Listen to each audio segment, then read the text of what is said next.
প্রতিদিন ব্যবহৃত কিছু শব্দ। ক্লাইম্ব, ক্লাইম্ব অর্থ চড়া।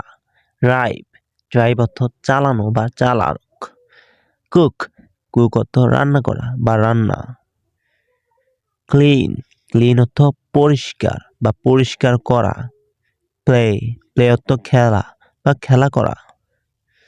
স্টাডি, স্টাডি অর্থ পড়াশোনা বা পড়ালেখা করা। থিঙ্ক, থিঙ্ক অর্থ ভাবা বা চিন্তা করা। লাফ, লাফ অর্থ হাসা বা তামাশা করা। ক্রাই, ক্রাই অর্থ কান্না বা বেদনাদায়ক। স্মাইল, স্মাইল অর্থ হাসা, স্মাইল অর্থ হাসা। ব্লাইঙ্ক, ব্লাইঙ্ক অর্থ চোখের পলক ফেলা। লিসেন, লিসেন অর্থ শোনা, লিসেন অর্থ শোনা। টাচ, টাচ অর্থ ধরা বা ছোঁয়া। ফিল, ফিল অর্থ অনুভব করা।